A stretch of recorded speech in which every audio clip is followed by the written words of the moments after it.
Hello dear friends, मैं गुरनीत कौर आपका स्वागत करती हूँ यूट्यूब प्लेटफॉर्म पर।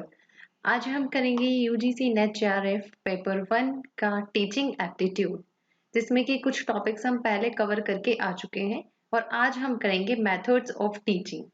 जो टीचिंग के मेथड्स हैं जिनके थ्रू बच्चों को टीच किया जाता है वो कौन कौन से हैं। तो स्पेसिफिकली जैसा कि आप स्क्रीन पर देख सकते हैं, आज हम डिस्कस करेंगे ऑफलाइन मेथड्स के बारे में। दो तरह के मेथड्स होते हैं, ऑनलाइन एंड ऑफलाइन मेथड्स।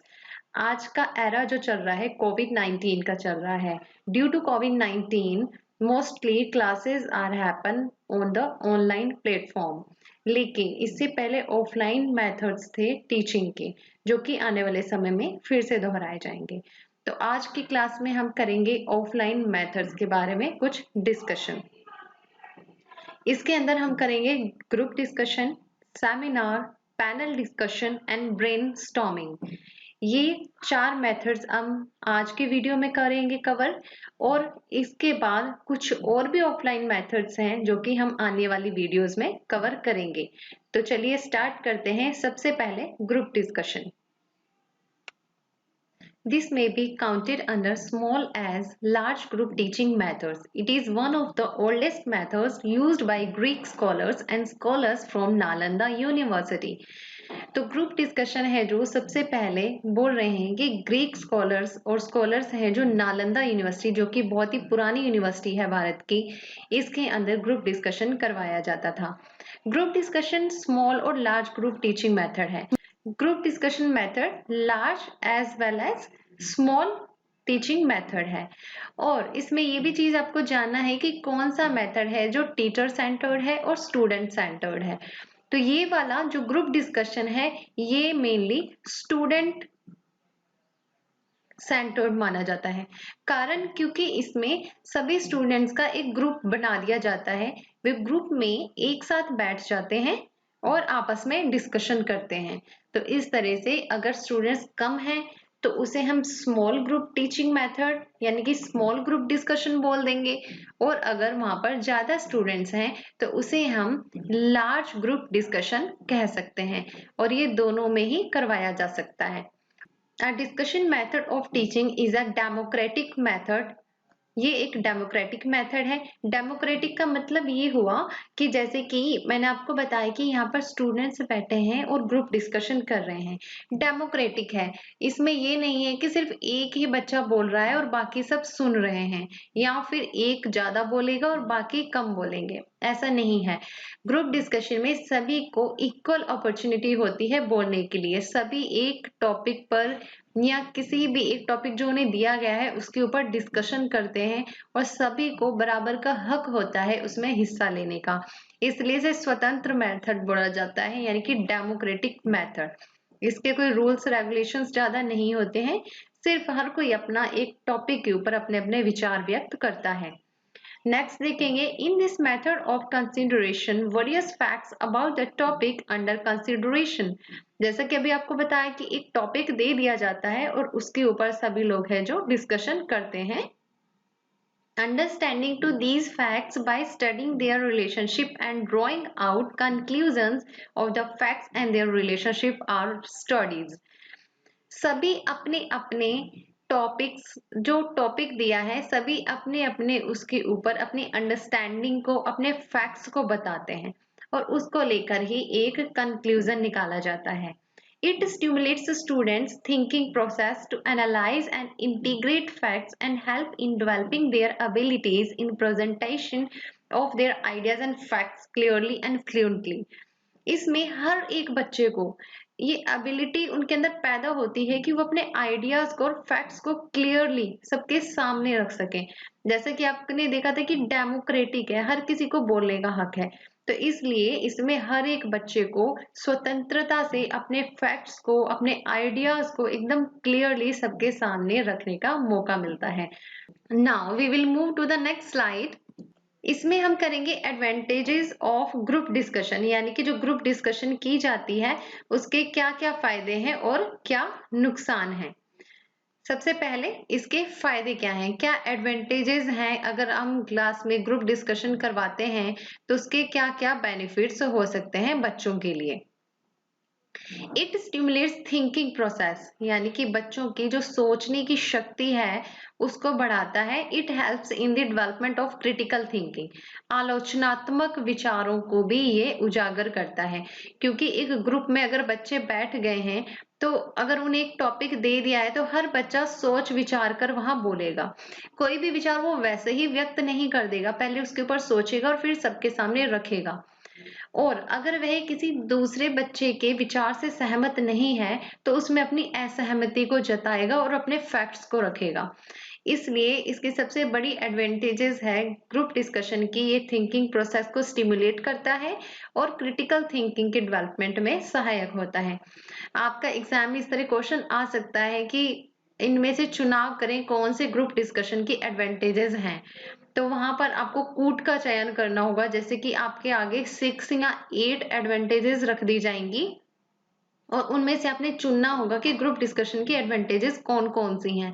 तो बच्चों आपको ये आराम से अच्छे से समझना है कि सबसे पहले ग्रुप डिस्कशन होता क्या है, कैसे किया जाता है, इसकी एडवांटेजेस क्या हैं, इसके डिसएडवांटेजेस क्या हैं। उसके बाद ही आपको ये कंसेप्ट है जो अच्छे से क्लियर होगा। It is pooling of knowledge, ideas and feelings of several persons, analysis and integration of facts, ideas and concepts। यानी कि यहाँ पर बहुत सारी नॉलेज, आइडिया और फीलिंग्स को एकदम इकट्ठा कर लिया जाता है। क्योंकि ग्रुप है एक बहुत बड़ा, उसमें बहुत सारे बच्चे हैं, तो हर कोई, किसी की नॉलेज भी ऐसा नहीं है कि एक जैसी होगी, सबके विचार एक जैसे होंगे, सबकी फीलिंग्स एक जैसी होंगी, नहीं। सभी की नॉलेज, आइडिया और फीलिंग्स सब अलग होंगी। तो यहाँ पर जब सबके आइडिया, नॉलेज, फीलिंग्स इकट्ठी हो जाएंगी तो बहुत सारी नॉलेज इकट्ठी हो जाएगी। तो ग्रुप डिस्कशन में जो है बहुत निखर कर कला सामने आती है। एक्सप्लेनेशन ऑफ फैक्ट्स एंड दस प्रोमोट्स इंटेलिजेंट लर्निंग, ये प्रोमोट करती है इंटेलिजेंट लर्निंग को। क्योंकि बच्चे एक दूसरे से बहुत कुछ सीखते हैं, एक दूसरे से प्रभावित होते हैं, एक दूसरे के स्पीकिंग स्किल से, उनके आइडियाज से, उनके फैक्ट्स से बहुत ज्यादा प्रभावित होते हैं और उन चीजों को अपने अंदर सम्माहित करते हैं। इस प्रकार से उनकी इंटेलिजेंट लर्निंग इसके थ्रू हो जाती है। फोर्थ पॉइंट है learning together, sharing responsibilities and interest. Group discussion जब करते हैं तो बच्चे आपस में रिस्पॉन्सिबिलिटीज और उनके जो इंटरेस्ट हैं उन्हें भी शेयर करते हैं। यानी कि एक ही बच्चे की रिस्पॉन्सिबिलिटी नहीं होता है कि उस टॉपिक को क्लियर करना, सभी मिलकर रिस्पॉन्सिबिलिटी से उस टॉपिक के ऊपर डिस्कशन करते हैं और कंक्लूजन तक पहुंचते हैं। Developing team spirit and teaching learning process, team spirit आती है यानी कि एक साथ काम करने की शक्ति उनके अंदर आती है। एक बच्चा अकेला पढ़ रहा है और दूसरी जगह है जो 4 बच्चे मिलकर डिस्कशन के थ्रू पढ़ रहे हैं, तो आउटपुट किसकी अच्छी होगी? ऑब्वियसली ग्रुप डिस्कशन से जो आउटपुट है अच्छी निकल के आएगी।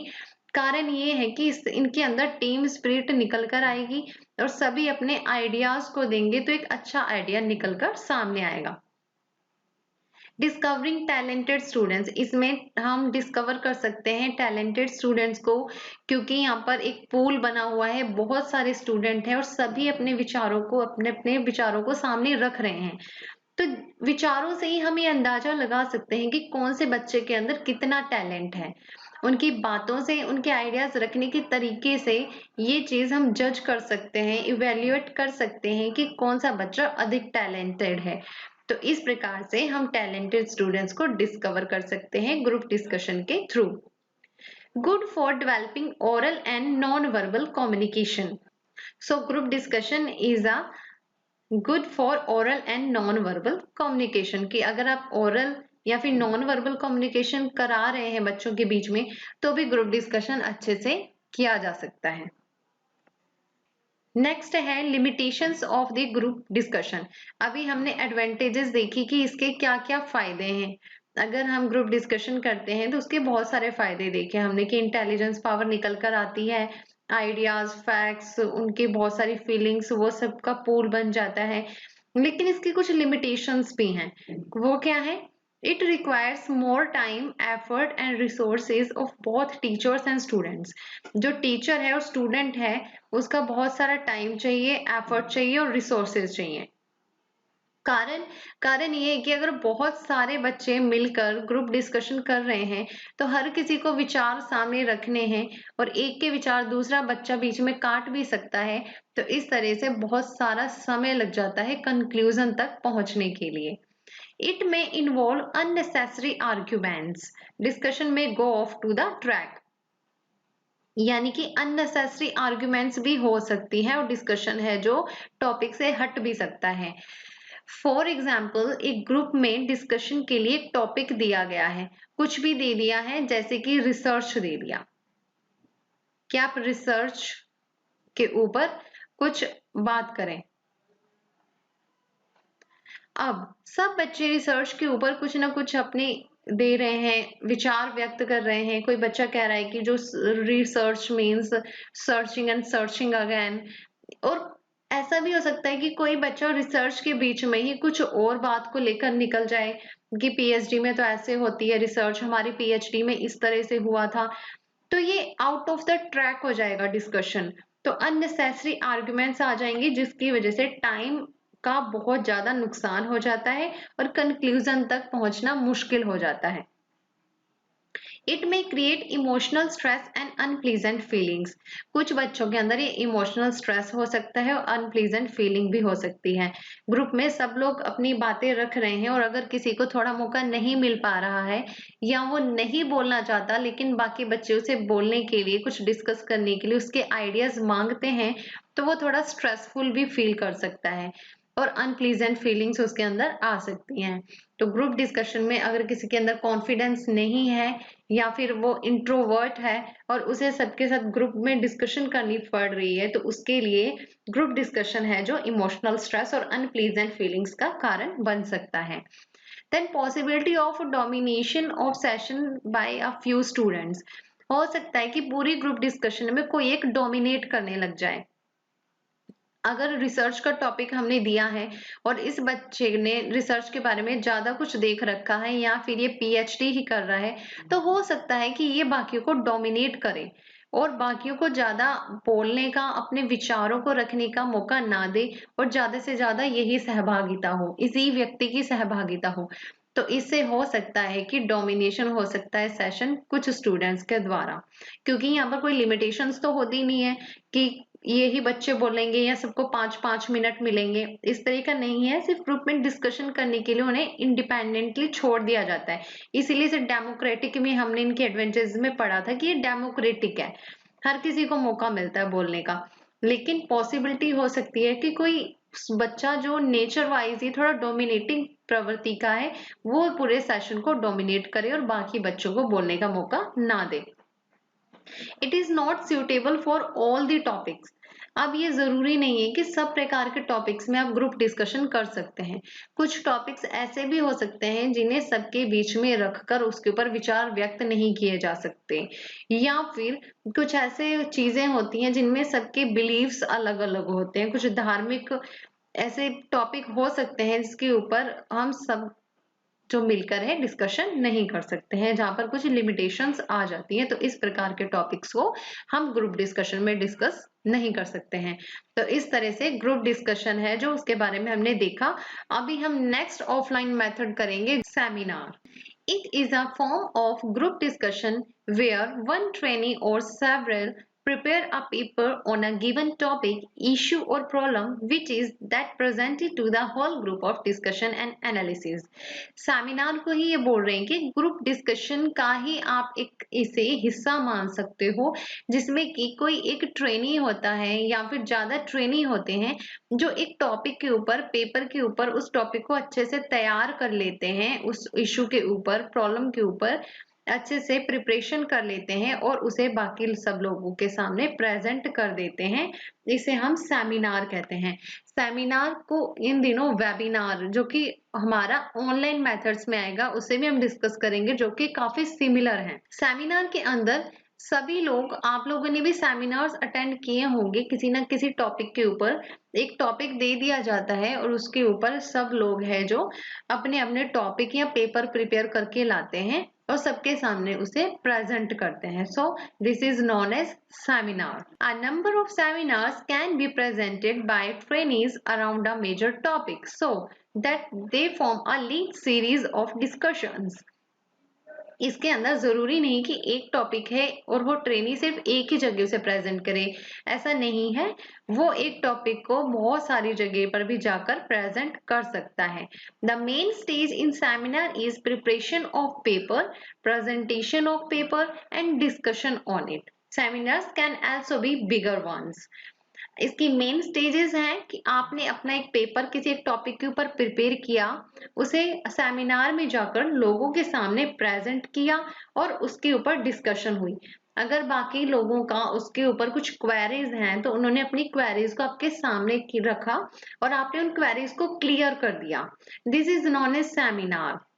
So, here are the advantages and limitations of the seminar.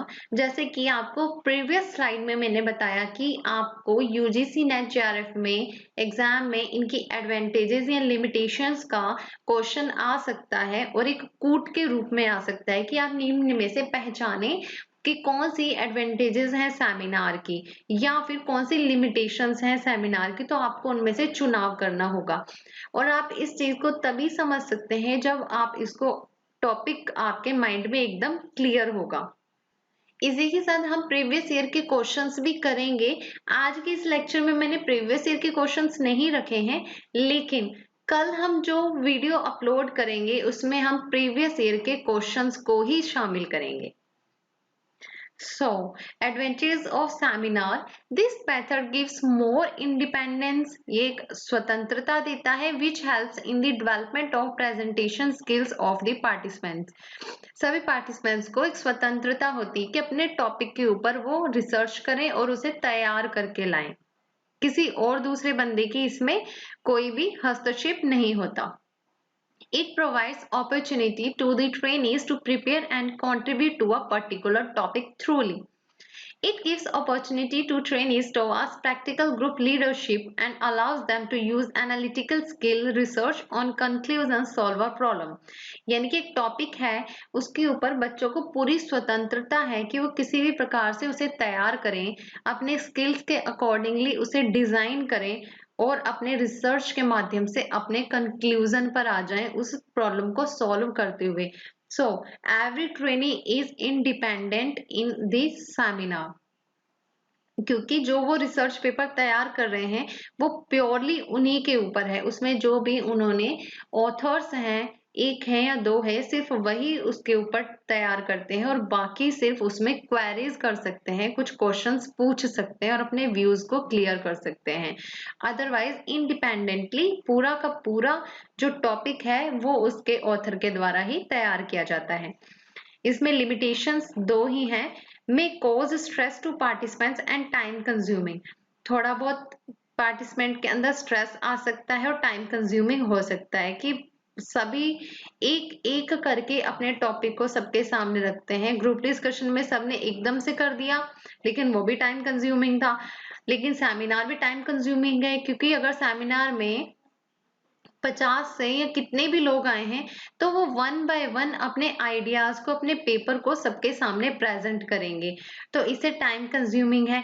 Stress इसलिए बोल रहे हैं जैसे कि आपने भी एक बड़ी जगह पर सेमिनार में जाकर अपने पेपर को प्रेजेंट किया है, तो आप इसको अच्छे से जान पाएंगे कि जब हम ज्यादा लोगों के सामने कुछ प्रेजेंट करते हैं तो हमारे माइंड पर थोड़ा सा स्ट्रेस बन जाता है।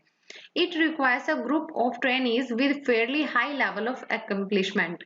अब इसमें ऐसा नहीं है कि रिसर्च पेपर किसी और ने बनाया और आप जाकर प्रेजेंट कर रहे हैं, तो इसमें ऐसे ट्रेनीज रिक्वायर होते हैं जो कि उस टॉपिक को अच्छे से तैयार करके लेकर आए हों, तो हाई लेवल ऑफ accomplishment इसमें जरूरी होती है। Next is panel discussion. Panel A panel comprises of a small group of 6 to 8 people. Panel में बहुत ज्यादा लोग नहीं होते हैं, सेमिनार में कितने भी लोग हो सकते हैं, उसमें कोई लिमिटेशन नहीं है, लेकिन पैनल का मतलब ही ये होता है कि थोड़े से लोगों का एक छोटा सा पैनल बना हुआ। तो a panel comprises of small group of 6 to 8 people, 6 से 8 लोग इसमें हो सकते हैं। They carry on an informal and guided discussion before a viewer. जो व्यूअर होते हैं उनके सामने वो एक टॉपिक होता है उसके ऊपर डिस्कशन करते हैं, यानी कि डिस्कशन, ग्रुप डिस्कशन में ज्यादा लोग हो सकते हैं, लेकिन इसमें केवल 6 से 8 लोग होते हैं जो कि एक टेबल के चारों तरफ बैठकर आपस में डिस्कशन करते हैं। For example a panel discussion on climate change issue. अब क्लाइमेट चेंज इशू अगर कहीं पर कुछ आपदा आने वाली है या आ चुकी है और उसके ऊपर डिस्कशन करना है, क्लाइमेट चेंज के इशू के ऊपर अगर पैनल डिस्कशन होने वाला है, तो उसमें क्लाइमेट चेंज से रिलेटेड जो जो लोग हैं वहां पर वो मिनिस्टर्स आ जाएंगे। वो 6 से 8 लोग हो सकते हैं। वो सारे बैठकर एक टॉपिक के ऊपर डिस्कशन करते हैं और कंक्लूजन निकालते हैं। The leader must take special care to select the panel members who can speak and think constructively. यानी कि इसमें हर तरह के लोगों को नहीं रखा जाता है, केवल ऐसे लोगों को रखा जाता है जो कि उस टॉपिक को अच्छे से समझ सकते हैं और उससे जुड़े हुए हैं। एक लीडर होता है जो कि स्पेशल केयर के साथ ऐसे लोगों को सिलेक्ट कर लेता है, मेंबर्स को, जो कि उस पैनल का हिस्सा बनेंगे। Advantages of the panel discussion. Panel discussions are more interesting to the audience than single speaker forum।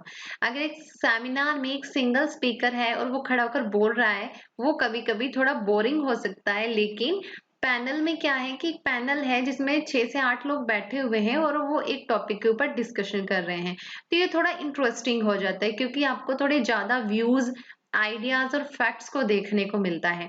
Usually on social relevant issues, कुछ ज्यादातर, जैसे कि अभी इन्वायरमेंट का एक एग्जांपल था, उस तरह से ये पैनल ज्यादातर सोशली रेलेवेंट जो इश्यूज हैं उनके ऊपर ही ये पैनल है बुलाया जाता है। लिमिटेशंस देखेंगे। First is bringing experts can be difficult on a single platform. यानी कि ज्यादा सारे एक्सपर्ट्स को एक ही पैनल पर, एक ही प्लेटफॉर्म पर बुलाना कई बार डिफिकल्ट हो जाता है। एक जगह अगर दिल्ली में कोई पैनल एकदम डिसाइड हुआ, कोई भी क्लाइमेट चेंज के ऊपर एक पैनल बुलाया गया, तो सब एक्सपर्ट्स वहां पर तुरंत आ जाएं ऐसा जरूरी नहीं है। यानी कि एक सिंगल प्लेटफॉर्म पर, एक जगह पर सारे एक्सपर्ट्स को बुलाना कई बार थोड़ा डिफिकल्ट हो जाता है। The viewers is not involve actively. तो यहाँ पर जो व्यूअर्स बैठे हुए हैं वो एक्टिवली नहीं पार्टिसिपेट कर सकते, क्योंकि डिस्कशन तो इन पैनल मेंबर्स के बीच में ही होगा। जो एक्सपर्टीज हैं, जो एक पर्टिकुलर टॉपिक के ऊपर डिस्कशन करने के लिए यहाँ पर आए हैं, वो ही डिस्कशन करेंगे। और व्यूवर्स हैं जो वो पैसिव मोड पर होते हैं, वो सिर्फ उन्हें ऑब्जर्व करते हैं, उन्हें देखते हैं कि डिस्कशन में क्या चल रहा है। तो ये इसकी लिमिटेशंस हुई। नेक्स्ट हमारा ऑफलाइन मेथड है fourth, brainstorming. Brainstorming is a creative work in which the group members construct a large number of ideas on a given problem और टॉपिक फॉर इवैल्यूएशन। राइट, आप समझ गए होंगे इस लाइन से कि ब्रेनस्टॉर्मिंग में एक क्रिएटिव वर्क है। ये बहुत ही ज्यादा क्रिएटिव वर्क है जिसमें कि एक टॉपिक दे दिया जाता है, एक टॉपिक दे दिया जाता है और उसके ऊपर उन्हें बहुत सारे आइडियाज और सॉल्यूशंस लिखने को बोल दिया जाता है या सोचने के लिए दे दिया जाता है। Under this method anyone can exchange remarks with anyone except that participants are not allowed to criticise. इसमें सब लोग एक दूसरे से एक्सचेंज कर सकते हैं अपने रिमार्क्स को, उसके बारे में अपने विचारों को बदल सकते हैं, आदान प्रदान कर सकते हैं, लेकिन लिमिटेशन एक छोटी सी क्या है कि वो एक दूसरे को क्रिटिसाइज नहीं कर सकते।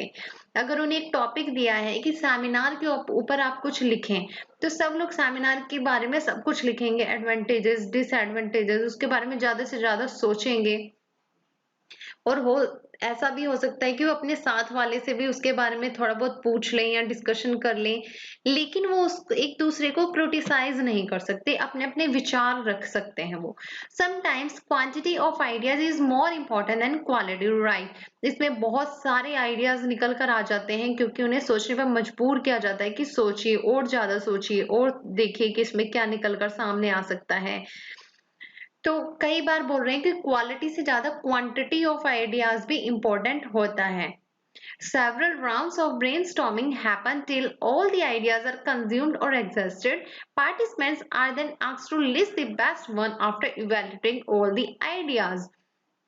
सब लोग अपने अपने आइडियाज को लिखते रहते हैं और जब तक जो मेन बंदा है वो उनसे अच्छे से सेटिस्फाई नहीं हो जाता, वो तब तक उन्हें बोलता है कि कुछ और बताएं, इसके बारे में कुछ और विचार व्यक्त करें। और इस तरह से जब तक उनके पास एक अच्छे से स्मार्ट आइडियाज नहीं आ जाते हैं, तब तक उन्हें सोचने के लिए मजबूर करते रहते हैं। और इस प्रकार से, इसीलिए जैसा कि आपको नाम से ही दिख रहा है कि ब्रेनस्टॉर्मिंग, दिमाग में एकदम स्टॉर्म आ जाता है, तूफान आ जाता है विचारों का। तो जब सभी मिलकर विचार अपने रखते हैं और उनमें से अच्छा विचार ना निकलकर सामने आ जाए, तब तक उस टॉपिक के ऊपर विचार विमर्श किया जाता है। Here are the advantages and limitations. Encourage creativity that helps trainees to think, produce and explore ideas.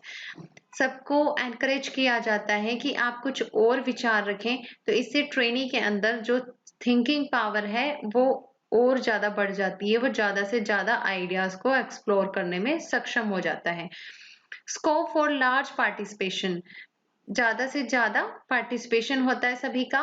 It is economical, इसमें कुछ पैसा या कुछ ऐसा नहीं लग रहा है, इसलिए ये बजट में हो जाता है। लिमिटेशंस हैं, it is not a very systematic to study a subject, इसमें कुछ सिस्टमैटिक नहीं है कि सिस्टम में चलना है आपको, बस आपको विचार व्यक्त करने हैं। ऐसा नहीं है कि आपको सेमिनार, जैसे मैंने बताया, टॉपिक दे दिया तो आपको इसके पहले एडवांटेजेस बतानी है, फिर डिसएडवांटेजेस बनानी है और सबसे पहले इंट्रो देना है, ऐसा नहीं है। आपके मन में जो भी विचार आ रहे हैं आपने वो बस पेश करते जाना है। तो इस तरह ये एक सिस्टमैटिक व्यू नहीं है।